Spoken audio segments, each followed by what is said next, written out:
Hello everyone and welcome to only IAS. Usually जब भी हम पॉलिटी की बात करते हैं तो हम हमेशा एम लक्ष्मीकांत को याद करते हैं। एम लक्ष्मीकांत में कुछ एक चीज़ें मिसिंग हैं, जैसे कि जो भी अभी करंट अफेयर्स में इश्यूज चल रहे हैं उनसे रिलेटेड कुछ मुद्दे वहाँ पर कम डिस्कस किए हुए हैं, या फिर कोई भी आप बुक पढ़ते हो वहाँ पर आपको ये कम मिलेगा। तो इस पूरे सीरीज़ में हम लोग इंडियन पॉलिटी के कुछ इंपॉर्टेंट मेजर इश्यूज़ पर डिस्कशन करेंगे। इसका पूरा प्लेलिस्ट आपको यूट्यूब में मिल जाएगा, तो आप उसको वहाँ पर जाके ओनली आईएएस सर्च करके भी आप इसको देख सकते हो और आप प्लेलिस्ट में जाके भी इसको देख सकते हो। वैसे तो ये जो पूरा सेशन है, पूरी सीरीज़ है, ये हमारे कॉम्प्रिहेंसिव सॉल्यूशन टू मेंस मतलब कि सीएसएम बैच का पार्ट है, बट स्टिल आप इसको यहाँ पर बिल्कुल कंप्लीटली पॉलिटी के लिए देख सकते। अगर आपको ऐसे और भी सब्जेक्ट्स के लेक्चर्स चाहिए तो आप बेशक video.onlyias.in पर आके इस सीएसएम बैच को ज्वाइन कर सकते हो। तो चलिए लेक्चर स्टार्ट करते हैं। Guys, welcome to Only IAS, and today our point of discussion would be contempt of court. So you know that what is the issue of contempt of court? In the lockdown period, हमारे जो chief justice of India है एस.ए. बोबडे, उनकी ये pick बहुत viral हो रही थी। तो इसी पिक को लेके हमारे जो प्रशांत भूषण जी है उन्होंने ट्वीट कर दिया और उन्होंने ट्वीट में ये लिखा कि देखो, एक जगह हमारे जो सीजीआई एस.ए. बोबडे है उन्होंने सुप्रीम कोर्ट को किस तरीके से होल्ड में रखा है, लोगों को जो फंडामेंटल राइट है वो एक्सेस करने नहीं दे रहा है। वहीं दूसरी तरफ वो एक 50 लाख की बाइक चला रहे हैं, वो भी विदाउट हेलमेट। अब इस चीज का संज्ञान खुद सुप्रीम कोर्ट ने लिया और जो हमारे प्रशांत भूषण जी है उनके खिलाफ कंटेम्प्ट ऑफ कोर्ट का केस लगा दिया। अब इस चीज को लेकर सुप्रीम कोर्ट का बहुत ज्यादा क्रिटिसिज्म हुआ, फाइन, बिकॉज दिस जजमेंट्स और you can say this thought would have been avoided by the supreme court very easily. ठीक है, they would have ignored, but इन्होंने यहाँ पर कंटेम्प्ट ऑफ कोर्ट का सहारा लिया। अब जब इस कंटेम्प्ट ऑफ कोर्ट की प्रोसीडिंग चल रही थी तो वहां पर हमारे एस.ए. बोबडे साहब ने यह भी क्लियर किया कि भाई मैं एक तो किसी भी तरीके से इस बाइक को नहीं चला रहा था, तो मुझे हेलमेट की जरूरत थी नहीं। साथ ही साथ अगर आप ध्यान से देखिए यहाँ पर इस बाइक का स्टैंड लगा हुआ है, तो I was just giving a pose. और इसके साथ ही साथ भाई सारे के सारे इंस्टीट्यूशन उस टाइम पे बंद थे to save the people from the corona virus. और उस टाइम पे अगर आप देखें ध्यान से तो सुप्रीम कोर्ट भी ऑनलाइन काम कर रहा था, बहुत सारी हियरिंग सुप्रीम कोर्ट भी ऑनलाइन कर रहा था। तो आप ऐसा तो मत बोलिए मैं लोगों का फंडामेंटल राइट मतलब एक्सेस करना अलाउ नहीं कर रहा। तो अल्टीमेटली यहाँ पर हमारे प्रशांत भूषण जी क्या करते हैं, इस ट्वीट को रिमूव कर देते हैं। अब supreme court found Prashant Bhushan in this case as convicted person. और अब सिंपल सी बात है भाई, एक तो आपने जब उनके ऊपर केस दायर किया था तभी लोगों ने आपको क्रिटिसाइज किया था, अब आपने इनको कन्वर्ट कर दिया तो लोग आपको और क्रिटिसाइज कर रहे हैं। लेकिन अपनी नाक को बचाने की सुप्रीम कोर्ट ने क्या किया, आखिर में सिर्फ और सिर्फ ₹1 का फाइन लगाया। अब यहाँ से सुप्रीम कोर्ट ने सबके सामने दो सिग्नल दिए। एक सिग्नल तो ये था कि भाई we always welcome the criticism, अगर आप कंस्ट्रक्टिव तरीके से हमारा क्रिटिसिज्म करना चाहते हो तो we are always welcome to it. But इसका मतलब ये भी नहीं है कि आप without any reason supreme court की डिग्निटी को हर्ट करेंगे, इसलिए हमने इस कंटेम्प्ट ऑफ कोर्ट के केस को लिया था। ठीक है, तो ये पूरा इश्यू था जिसे आप केस स्टडीज में या काफी आंसर्स में यूज कर सकते हैं पॉलिटी के। बट जो सबसे इंपॉर्टेंट चीज हमारे पास आती है वो है कंटेम्प्ट ऑफ कोर्ट का issue. So now let us begin our study on contempt of court. So what is contempt of court? देखिए, आप सभी जानते हैं कि डेमोक्रेसी में सबसे सुप्रीम होते हैं कौन? पीपल। और जो पीपल होते हैं उन्हीं के दम पे कॉन्स्टिट्यूशन बनता है। अगर आप देखें मोस्ट ऑफ कॉन्स्टिट्यूशन की लैंग्वेजिंग है वी द पीपल, मतलब लोगों ने खुद ने अपने आप को कॉन्स्टिट्यूशन दिया है। अब उसी के अंदर बहुत सारे अथॉरिटीज आती हैं, जैसे फॉर एग्जाम्पल पार्लियामेंट हो गया, जुडिशरी हो गई। और इवन पार्लियामेंट में जुडिशरी में लोग के रिप्रेजेंटेटिव होते हैं। ठीक है, जुडिशरी में इनडायरेक्टली अपॉइंटेड होते हैं, but they are representative of the people. और अगर आप किसी तरीके से इस पीपल की अथॉरिटी के, पीपल के लोगों को डिफेम कर रहे हो या उनकी डिग्निटी कम कर रहे हो तो ये तो गलत है। ठीक है, मतलब you are going against the people, you are going against the constitution. So to protect the dignity of these institutions एक कंटेम्प्ट की पावर होती है कि भाई अगर आपने हमारी डिग्निटी को कभी भी लोअर करने की कोशिश की तो हम कंटेम्प्ट की पावर यूज करेंगे। तो सेम पावर कोर्ट के पास भी है, इस पावर को कंटेम्प्ट ऑफ कोर्ट कहा जाता है। और अगर आप देखें इस पावर का एक्चुअली में कॉन्स्टिट्यूशनल सोर्स है, आर्टिकल 129 को अच्छे से देखिए, यहाँ पर सुप्रीम कोर्ट को कंटेम्प्ट ऑफ कोर्ट की पावर दी गई है। आर्टिकल 215 में हाई कोर्ट को कंटेम्प्ट ऑफ कोर्ट की पावर दी गई है। Where is there is no power for the contempt of court for the subordinate courts. तो क्या उनकी अवहेलना कर सकते हैं हम? नहीं, बिल्कुल भी नहीं। क्यों? बिकॉज सब ऑर्डिनेट कोर्ट के बिहाफ में हाई कोर्ट कंटेम्प्ट की पावर लगा सकता है। मान लीजिए सब ऑर्डिनेट कोर्ट ने आपके खिलाफ कोई डिसीजन दिया और आप उसकी अवहेलना कर रहे हैं, तो आपके खिलाफ दो सब ऑर्डिनेट कोर्ट कंटेम्प्ट के ऑर्डर पास नहीं कर सकता, लेकिन हाई कोर्ट कर सकता है। तो उनको भी इनडायरेक्ट तरीके से इस चीज का अलाउंस दिया गया है। अब देखिए, जो पावर थी 129 एंड 215 में वो काफी वाइड थी। ठीक है, और इवन यहाँ पर कोई प्रोसीजर भी मेंशन नहीं थी। तो इस दोनों चीजों को सॉल्व करने के लिए पार्लियामेंट ने 1971 में कंटेम्प्ट ऑफ कोर्ट एक्ट पास किया। फाइन। और उन्होंने यहाँ पर इस एक्ट में क्या क्या बताया कि किस टाइप के कंटेम्प्ट होते हैं, क्या प्रोसीडिंग होनी चाहिए, किस तरह का फाइन लगना चाहिए और क्या क्या एक्सेप्शन है। तो आप ध्यान से देखिए, इस एक्ट ने कंटेम्प्ट ऑफ पावर की जो कंप्लीट इंस्टीट्यूशंस है उनको दो पार्ट में डिवाइड किया। सबसे पहले आता है सिविल कंटेम्प्ट और दूसरा आता है क्रिमिनल कंटेम्प्ट। सिविल कंटेम्प्ट का मतलब ये होता है कि सुप्रीम कोर्ट ने आपके खिलाफ कोई डिसीजन पारित किया है। देखिए, मैं जहां पर भी सुप्रीम कोर्ट कहूंगा तो आप समझ जाइएगा कि मैं जुडिशरी की बात कर रहा हूँ, ठीक है। तो अगर मान लीजिए जुडिशरी ने या सुप्रीम कोर्ट ने आपके खिलाफ कोई ऑर्डर पारित किया है और आप इसको जानबूझ के फॉलो नहीं करते, so you are going to face the contempt of court and that will be civil contempt of court.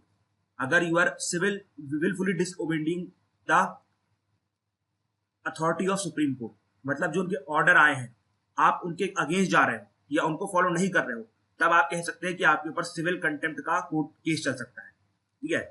इसके बाद दूसरा आता है क्रिमिनल कंटेम्प्ट। देखिए, इसमें दो चीजें आती है। एक तो कि आप सुप्रीम कोर्ट की प्रोसीडिंग को स्कैंडलाइज कर रहे हो, या दूसरा आप सुप्रीम कोर्ट की प्रोसीडिंग्स में इंटरफियर कर रहे हो। अब देखिए, स्कैंडलाइज का एग्जांपल ये हो सकता है कि मान लीजिए सुप्रीम कोर्ट ने मना किया है कि इस जो केस चल रहा है उसकी कोई भी नोटिंग्स या फिर रिकॉर्डिंग्स नहीं होगी, बट इसके बाद भी आप कर रहे हो, so that can be come under scandalising the court. और उसके बाद अगर मान लीजिए सुप्रीम कोर्ट कोई काम करना चाहता है, मान लीजिए आप सिविल सर्वेंट हैं और सुप्रीम कोर्ट ने आपको बोला कि आप भैया मेरे सामने ये फाइल को प्रस्तुत करो, हम उसमें फैक्ट्स देखना चाहते हैं कि जो बंदा बोल रहा है वो सही है कि नहीं है, और आप इस चीज को अगर फॉलो नहीं करते हो तो you are interfering in the court और you can say interfering the procedure of the court. तो अल्टीमेटली आपके खिलाफ क्रिमिनल कंटेम्प्ट का केस चल सकता है, ओके। इसके बाद अगर आप कन्विक्ट हो जाते हैं तो आपको मैक्सिमम फाइन 2000 रुपए तक का भी हो सकता है। और लास्ट में एक चीज और आती है जो बहुत इंपॉर्टेंट है, अगर कोई केस 1 साल पुराना हो जाता है उसके बाद सुप्रीम कोर्ट इस चीज के ऊपर संज्ञान नहीं ले सकता है। मान लीजिए आपने कंटेम्प्ट सुप्रीम कोर्ट का कुछ 3-4 साल पहले किया था, आप सुप्रीम कोर्ट एकदम से रिसेंट में ऐसा नहीं बोल सकता अपना दुश्मनी निकालने के लिए, भैया मैं आपके खिलाफ जो लास्ट वाला केस था उसमें कंटेम्प्ट का प्रोसीजर चलाऊंगा, इस तरीके से आप नहीं कर सकते। ठीक है, ये 1 साल वाली लिमिटेशन किसी एक और बॉडी में भी है। Can you tell me the body name? Yes, very good, NHRC, national human right commission. यहाँ पर आपने देखा होगा अगर 1 साल किसी भी ह्यूमन राइट एक्ट को हो जाता है, या आप कह सकते हैं किसी भी तरीके के इवेंट को हो जाता है, तो उसके बाद NHRC उस इवेंट को ह्यूमन राइट कैटेगराइज करके उसके बाद प्रोसीडिंग नहीं कर सकता है। तो उसके ऊपर भी पढ़िएगा, काफी अच्छा रहेगा आपके लिए। इसके बाद लास्ट में हमारे यहाँ पर एक्सेप्शंस दिए गए हैं कि कौन कौन से मैटर कंटेम्प्ट ऑफ कोर्ट में नहीं आते। लेकिन इससे पहले एक और चीज कि भाई ये जो इसमें जो कंप्लीट पावर है ना, ये सिर्फ और सिर्फ लोगों के पास नहीं है सुप्रीम कोर्ट के कंटेम्प्ट को यूज करने के लिए। इवन सुप्रीम कोर्ट के पास खुद की पावर है, मतलब सुओ मोटो पावर है। अगर सुप्रीम कोर्ट को लगता है कि किसी ने हमारी अथॉरिटी को डिग्रेड करने की कोशिश की है, तो हम खुद से इस केस को अपने सामने रख सकते हैं। जैसे फॉर एग्जांपल प्रशांत भूषण के केस में खुद सुप्रीम कोर्ट ने उस केस का संज्ञान लिया और अपने से खुद केस को लेते हुए जल्दी से 2 से 3 दिन में सुनवाई भी करके खत्म कर दिया। ठीक है, तो इसे सीओ मोटो की पावर कही जाती है। इसके बाद what are the exception to the contempt of court? तो देखिए, सबसे पहला एक्सेप्शन तो ये है, अगर आप कोई फेयर एंड एक्यूरेट रिपोर्टिंग करते हो तो आपके खिलाफ बिल्कुल भी ये कंटेम्प्ट की प्रोसीडिंग नहीं चली जाएगी। मान लीजिए कि सुप्रीम कोर्ट कोई प्रोसीजर को बिल्कुल इग्नोर कर रहा है या लोगों को बिल्कुल भी अलाउ नहीं कर रहा है, और दैट शुड बी अलाउ, पर आप उसकी वीडियो रिकॉर्डिंग कर लेते हो और फिर उसके सबके सामने रखते हो उस चीज को, तो आप देखिए यहाँ पर एक एक्यूरेट रिपोर्टिंग की गई है। ठीक है, यहाँ पर बिल्कुल भी स्कैंडलाइजेशन नहीं किया गया है, एक्चुअली में एक्चुअल रिपोर्टिंग की गई है, तो इस चीज को एग्जेम्प्ट किया जा सकता है अंडर कंटेम्प्ट ऑफ कोर्ट। इसके बाद दूसरा एक्सेप्शन ये है कि मान लीजिए अगर कोई जुडिशियल ऑर्डर आता है, मान लीजिए किसी केस के ऊपर सुप्रीम कोर्ट ने अपना ऑर्डर दे दिया, और अगर आप कुछ मेरिट है, आपके पास कुछ फैक्ट्स हैं, उसके बेसिस में अगर आप उस ऑर्डर को क्रिटिसाइज करते हैं, मतलब एक तरह का कंस्ट्रक्टिव क्रिटिसिज्म देते हैं, तो उस चीज के अंदर भी एक्सेप्शन टू कंटेम्प्ट ऑफ, मतलब कंटेम्प्ट ऑफ कोर्ट का केस नहीं चल सकता है। और लास्ट में अगर आप किसी एक इंडिविजुअल जज पर अटैक कर रहे हैं, not against the complete judiciary, तब भी आपको कंटेम्प्ट ऑफ कोर्ट का केस नहीं चलाया जाएगा। तो ये 3 एक्सेप्शन है। अब देखिए, though this law was passed by the parliament as it is the power of parliament, but इस कंप्लीट एक्ट की जो अवहेलना है सुप्रीम कोर्ट ने कभी भी नहीं की है। ठीक है, सुप्रीम कोर्ट ने हमेशा इस एक्ट के अकॉर्डिंगली ही चला है, और इसका एग्जाम्पल हमें मिलता है सुप्रीम कोर्ट की वेरियस जजमेंट से। जैसे अगर आप देखेंगे PN दुआ versus Shivshankar and others case, इसमें सुप्रीम कोर्ट ने कहा था कि वी वेलकम कंस्ट्रक्टिव क्रिटिसिज्म। और आप देखिए जो एक्सेप्शंस में कही हुई बात है उससे ये कंप्लीटली मैच करता है। ये देखिए आप लास्ट स्लाइड में देखिए, यहाँ पर कंस्ट्रक्टिव की बात की गई है पॉइंट 2 में, और यहाँ पर सुप्रीम कोर्ट भी इस चीज के लिए हाँ कर रहा है कि हाँ यार you can have a constructive criticism. इसके बाद आप case of Baradat Mishra versus registrar of Orissa high court case को देखिए, यहाँ पर भी सुप्रीम कोर्ट ने बोला है कि अगर अटैक जुडिशियल एडमिनिस्ट्रेशन पे होगा, जुडिशरी की अथॉरिटी पे होगा, तभी we are going to file a contempt case, otherwise if it is against the जजेस तो we are not going to do anything. ये देखिए यहाँ पर भी सेम चीज देखिए, लास्ट पॉइंट जो मैंने आपको बताया, एक्सेप्शन से देखिए कितने अच्छे से मैच हो रहा है। और लास्ट में अगर आप देखिए Pritam Lal versus High Court of MP case, Supreme Court ने यहाँ पर ये कहा था कि देखो यार अगर हम ये कंटेम्प्ट की प्रोसीडिंग करना बंद कर देंगे ना तो विदाउट एनी रीजन बहुत ज्यादा डिफेमेशन केस आने लगेगा, कुछ बहुत लोग हमारी जो अथॉरिटी को डिग्रेड करना चालू कर देंगे। तो ultimately we have to have the power of contempt of court. इसलिए आप देखिए ये एक्ट अभी भी चल रहा है और सुप्रीम कोर्ट ने इसको स्टक डाउन नहीं किया। ठीक है, तो आप देखिए इस चीज को लेके, कंटेम्प्ट ऑफ कोर्ट को लेके हमारा जो सुप्रीम कोर्ट है और जो हमारी अथॉरिटी है, मतलब हमारी जो गवर्नमेंट है, वो पूरे तरीके से सेम फ्रंट में है। फाइन, लेकिन ऐसा नहीं है कि इस चीज में बिल्कुल भी इश्यूज नहीं है। कंटेम्प्ट ऑफ कोर्ट को लेके बहुत सारे issues time to time arise होते रहते हैं। So now let us see what are the issues with related to this contempt of court act 1971। ठीक है, जिसको लेके सुप्रीम कोर्ट और पार्लियामेंट दोनों किसमें है, सेम फ्रंट पे। So what are the issue, देखिए सबसे पहला इंपॉर्टेंट इश्यू तो ये है कि इसमें जो पावर है वो बहुत ही ज्यादा वाइड है और जो टर्म्स है बहुत ही ज्यादा वेगली डिफाइंड है। जैसे फॉर एग्जाम्पल अगर आप देखें स्कैंडलाइजेशन को, इंटरफियर को, एक्यूरेट रिपोर्टिंग को, क्रिटिज्म को, इन सबको अगर आप मैच करके देखें तो यहाँ पर सब्जेक्टिविटी बहुत आती है। मान लीजिए मैं किसी चीज की एक्चुअल रिपोर्टिंग कर रहा हूँ, लेकिन आप सुप्रीम कोर्ट से स्कैंडलाइजेशन बोल सकती है। मैं इंटरफियर नहीं कर रहा हूँ लेकिन फिर भी सुप्रीम कोर्ट से इंटरफेरेंस बोल सकती है। तो मतलब यहाँ पर जो टर्म्स है ना बहुत वेगली डिफाइंड है और जो पावर है बहुत ही ज्यादा है, मतलब बहुत ज्यादा है। और उसके बाद एक और जो सबसे ज्यादा जिस पावर को क्रिटिसाइज किया जाता है वो है सुओ मोटो की पावर, कि भाई अगर सुप्रीम कोर्ट के पास यहाँ पर खुद की अपनी पावर है तो सुप्रीम कोर्ट यहाँ पर जो नेचुरल जस्टिस है उसको फॉलो नहीं कर रहा है। अभी नेचुरल जस्टिस क्या होता है, देखिए अगर मान लीजिए मैंने किसी का मर्डर कर दिया और आप वो केस मेरे सामने ही ला रहे हो, अब आपको क्या लगता है कि मैं अपने खिलाफ फांसी की सजा सुनाऊंगा? बिल्कुल भी नहीं।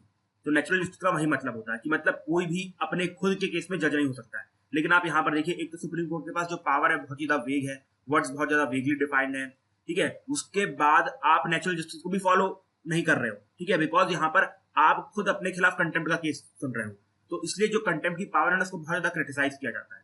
इसके बाद अगर आप देखें यहाँ पर जो राइट टू अपील है, मान लीजिए अगर कोई बंदा कन्विक्ट हो गया तो बहुत ही ज्यादा लिमिटेड राइट टू अपील है। जैसे फॉर एग्जाम्पल अगर आपको कन्विक्ट किया जाता है कंटेम्प्ट ऑफ कोर्ट केस के अंदर, तो यहाँ पर आप सिर्फ और सिर्फ रिव्यू पिटीशन दायर कर सकते हैं। अब इस रिव्यू पिटीशन को सुप्रीम कोर्ट को सबसे पहले क्या करना चाहिए, ओपन कोर्ट में सुनना चाहिए। लेकिन मोस्ट ऑफ टाइम आप देखेंगे जितने भी कोर्ट्स होते हैं सीधे आदेश देते हैं कि भैया we are going to listen to this petition in our chamber. अब जो जजेस चेंबर होते हैं ना वहां पर उनके पास जो डिस्क्रिप्शन होती है और बढ़ जाती है। वहां पर उन्हें इंडियन एविडेंस एक्ट के तहत थोड़े बहुत रिलैक्सेशन मिल जाते हैं, सीआरपीसी के तहत थोड़े बहुत रिलैक्सेशन मिल जाते हैं। तो अल्टीमेटली ऑलरेडी आपने इतना डिस्क्रिप्शन यूज कर चुका है, मतलब आपकी पावर वाइड थी, आपके जो वर्ड्स थे पूरे एक्ट में वो वेग थे। उसके बाद आज तो आपने नेचुरल जस्टिस को फॉलो भी नहीं किया और अब आप हमें ढंग से अपील करने का मौका भी नहीं दे रहे। ठीक है, इसके साथ ही साथ ये जो कंटेम्प्ट ऑफ कोर्ट है हमेशा अगर आप देखेंगे ये मीडिया के अगेंस्ट आता है, मतलब मीडिया ढंग से सुप्रीम कोर्ट की जजमेंट्स को क्रिटिसाइज नहीं कर पाती है, लोग सुप्रीम कोर्ट की जजमेंट के खिलाफ नहीं बोलते हैं। तो आप कह सकते हैं कि जो article 19 clause 1 clause sub clause A है, ठीक है, मतलब सब क्लॉज 1 है, वहां पर प्रॉब्लम क्या आती है, इस चीज को ये कंटेम्प्ट ऑफ कोर्ट वायलेट करता है, मतलब हमारा जो right to freedom of speech and expression है उसको वायलेट कर रहा है। और अगर आप इंटरनेशनल प्रैक्टिसेस में देखें तो यूएस, यूके, इन सारी कंट्रीज ने कंटेम्प्ट ऑफ कोर्ट को हटा दिया। And let me tell you 1931 में लास्ट टाइम हमारे जो यूके का हाई कोर्ट है उसने इस कंटेम्प्ट का यूज किया था। उसके बाद से आज तक अप्रोक्सीमेटली 100 साल से ऊपर हो चुके हैं, आई थिंक बस कुछ 10 साल ही बाकी है। तो इतना टाइम हो चुका है और वहां की सुप्रीम कोर्ट, आप कह सकते हैं हाई कोर्ट ने आज तक ये कंटेम्प्ट ऑफ कोर्ट का यूज नहीं किया 1931 के बाद। सो अल्टीमेटली क्यों यूज नहीं किया है, because it goes against the natural justice. और आपको बता दूं नेचुरल जस्टिस सबसे इंपॉर्टेंट चीज होती है कि आप अपने केस को खुद ही सुन रहे हैं। सिंपल सी बात है, आप कभी भी फिर इस केस में इम्पार्शियल नहीं होने वाले। ठीक है, तो अब इतने सारे आपके सामने इश्यूज आ रहे हैं, तो अब एक क्वेश्चन आप सभी के सामने आ रहा होगा कि भाई अगर इस एक्ट में इतनी प्रॉब्लम है, अगर कंटेम्प्ट ऑफ कोर्ट एक्ट में इतनी प्रॉब्लम है तो हम इस एक्ट को हटा क्यों नहीं देते, सबको फ्री कर दो, हर कोई फ्री हो जाएगा, इसका क्रिटिसिज्म भी होना बंद हो जाएगा। देखिए सेम क्वेश्चन लॉ मिनिस्ट्री के सामने भी आया था इन्होंने क्या किया था, ये मैटर कर दिया था लॉ कमीशन को रेफर, और फिर लॉ कमीशन ने अपनी रिपोर्ट दी और इस रिपोर्ट में उसने कुछ पॉइंट्स बताए जिसके बाद हम बोलेंगे कि हमें इस एक्ट को हटाना चाहिए कि नहीं हटाना चाहिए। इसमें सबसे पहला पॉइंट तो ये था कि भाई there are very high number of cases which are coming in the contempt of court category. मतलब कंटेम्प्ट ऑफ जो कोर्ट के केसेस हैं लगातार बढ़ रहे हैं, वो घट नहीं रहे हैं और ना ही रुक भी नहीं रहे हैं। तो इसका मतलब ये है कि लोग विदाउट एनी रीजन जो जुडिशरी की अथॉरिटी है उसको डिग्रेड करने की कोशिश कर रहे हैं। तो जुडिशरी को अपनी डिग्निटी दैट मीन सपोर्ट करने के लिए आप कह सकते हैं, परसिस्ट करवाने के लिए इस एक्ट की बहुत ज्यादा जरूरत है। अगर ये एक्ट नहीं होगा तो फिर सुप्रीम कोर्ट किस तरीके से प्रोसीडिंग को आगे बढ़ाएगा। ठीक है, उसके बाद दूसरी चीज ये आती है कि देखिए, भले सुप्रीम कोर्ट और हाई कोर्ट की शायद तक कोर्ट्स की अवहेलना ना करें, लेकिन सब ऑर्डिनेट कोर्ट्स की अवहेलना टाइम टू टाइम होती रहती है। तो अगर आप ये पावर ले लेंगे हाई कोर्ट से ऑन बिहाफ ऑफ सब ऑर्डिनेट कोर्ट, तो ultimately at the end of the day सब ऑर्डिनेट कोर्ट्स की जो ऑर्डर की अवहेलना और भी बहुत ज्यादा बढ़ने लगेगी। इसके बाद अगर आप देखें, ये जो कंटेम्प्ट ऑफ कोर्ट का एक्ट है ना, ये एक तरीके से आपको लेजिटिमेट प्रोटेक्ट प्रोवाइड करवाता है अगर आपके खिलाफ without any reason high court या सुप्रीम कोर्ट एक्ट कर रहे हैं। मतलब यहाँ पर साफ साफ तरीके से मेंशन है, दो वेग तरीके से मेंशन है, कोई डाउट नहीं है, लेकिन वहां पर हम अमेंडमेंट कर सकते हैं, ना कि पूरे एक्ट को हटा दे। ठीक है, तो यहाँ पर कंप्लीटली तरीके से आपको प्रोटेक्शन प्रोवाइड किया गया है अगर हाई कोर्ट या सुप्रीम कोर्ट आपके खिलाफ इस एक्ट को मिसयूज करने की कोशिश करते हैं। इस पर एक चीज और आती है कि यहाँ पर लोग बोलते हैं इस एक्ट को हटा दो तो पूरी जो कंटेम्प्ट की प्रोसीडिंग है वो सब खत्म हो जाएगी, लेकिन ऐसा नहीं है। देखिए, ऑलरेडी ये जो पावर है ये सुप्रीम कोर्ट के इंडिपेंडेंस ऑफ जुडिशरी का पार्ट है। अगर आप इस एक्ट को खत्म भी कर दो तो सुप्रीम कोर्ट की जो पावर है, मतलब जो आर्टिकल्स है वो अभी भी रहने वाले हैं, उनके ऊपर कोई चेंज नहीं होगा। ठीक है, और अगर आप देखें ये जो आर्टिकल्स है ना, मतलब ये जो complete contempt of court act 1971 है, ये किस तरीके से सुप्रीम कोर्ट की पावर को रिस्ट्रिक्ट करता है कि अगर जैसे आप देखें हमारे जो एमपीज होते हैं उनके जो प्रिविलेजेस है वो कोडिफाइड नहीं है, तो वो बिल्कुल अंधाधुन तरीके से किसी के ऊपर भी कंटेम्प्ट ऑफ हाउस लगा देते हैं। लेकिन यहाँ पर जो सुप्रीम कोर्ट की पावर्स को डिफाइन कर दिया गया है, जिसका बहुत फायदा है। और अगर आप बिल्कुल ये एक्ट हटा दे रहे हो, सोच रहे हो कि सुप्रीम कोर्ट दोबारा कंटेम्प्ट यूज नहीं करेगी, तो ऐसा नहीं होने वाला है। ठीक है, यहाँ पर ऑलरेडी सुप्रीम कोर्ट के पास कॉन्स्टिट्यूशन से पावर है कि वो लोग अपने कंटेम्प्ट में बचाव कर सकते हैं। ठीक है, और इसके साथ ही साथ सुप्रीम कोर्ट इस चीज को अलाउ भी नहीं करेगी, because it will go against the independence of judiciary. ठीक है, तो हमें इसके अगेंस्ट नहीं जाना चाहिए। और लास्ट में एक चीज और आती है, हम बात कर रहे थे यूके की कि यूके ने 1931 से कंटेम्प्ट ऑफ कोर्ट की पावर को यूज नहीं किया, लेकिन अगर आप देखें अभी भी बहुत जगह स्कैंडलाइजेशन ऑफ कोर्ट की पावर हमारे यूके के हाई कोर्ट और सुप्रीम कोर्ट के पास है। मतलब अभी भी ये लोग अगर कोई स्कैंडलाइजिंग करता है हाई कोर्ट को या सुप्रीम कोर्ट को, तो अभी भी वो लोग उसको पनिश कर सकते हैं। बस देखिए, डिफरेंस ये है इंडिया और यूके और बाकी डेवलप कंट्रीज में कि वहां पर अच्छे हेल्दी कन्वेंशन डेवलप हो चुके हैं, और अभी तक हमारे यहाँ पर कोई भी हेल्दी कन्वेंशन डेवलप नहीं हुआ है। हर कोई बिल्कुल डिस्क्रिशनरी मैनर में काम करता है। ठीक है, समझ में आ गया? तो ये लॉ कमीशन की रिपोर्ट थी। तो अब आप बताइए, क्या हमें कंटेम्प्ट ऑफ कोर्ट एक्ट 1971 को रिमूव कर देना चाहिए? So what is your answer? Yes, your answer should be no. क्यों? देखिए, your answer should be no because कि ऑलरेडी भाई लगातार कंटेम्प्ट के केसेस बढ़ रहे हैं। तो ये तो दिखा रहा है हमारे सामने कि लोग without any reason high court supreme court को क्रिटिसाइज कर रहे हैं। लेकिन इसका भी कोई डिनायल नहीं है कि यहाँ पर सुप्रीम कोर्ट और हाई कोर्ट के पास बहुत ज्यादा डिस्क्रिशनरी पावर है। तो उन पावर को कब किया जा सकता है, कैसे? अगर आप यहाँ पर इस लॉ में अमेंडमेंट कर दे, जैसे फॉर एग्जाम्पल जो भी एक्सेप्शन थे आप उनको प्रॉपर तरीके से डिफाइन कर दे। उसके बाद इसकी प्रोसीडिंग के लिए आप इंडियन एविडेंस एक्ट को, क्रिमिनल प्रोसीजर जो कोड है उसको कंपलसरी कर दे कि इसी के थ्रू प्रोसीडिंग होगी। और अंत में भाई इसका भी कोई डिनायल नहीं है, जो पनिशमेंट है ना 2000 रुपए की, वो इतनी कम है कि लोग की जो कंटेम्प्ट ऑफ कोर्ट का केसेस है वो बढ़ावे में है। तो क्या किया जाता है, यहाँ पर जो पनिशमेंट है उसको बढ़ाया जा सकता है, और कुछ इस तरीके से बढ़ाया जाए कि जो लोगों का फंडामेंटल राइट है, मतलब जो right to freedom of speech and expression है और जो हमारे यहाँ पर कंटेम्प्ट ऑफ कोर्ट है सुप्रीम कोर्ट का, दोनों को अच्छे से बैलेंस किया जा सके।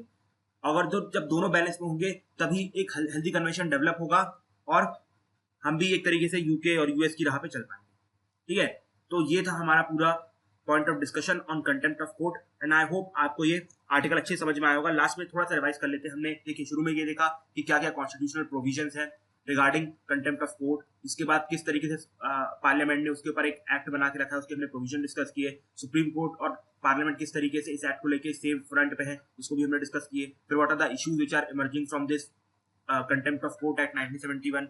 उसके बाद लॉ कमीशन ने बोला कि हमें इस एक्ट को नहीं हटाना चाहिए बिकॉज के बहुत सारे एडवांटेज भी है, और ultimately at the end of the day हमने क्या देखा, वे फॉरवर्ड।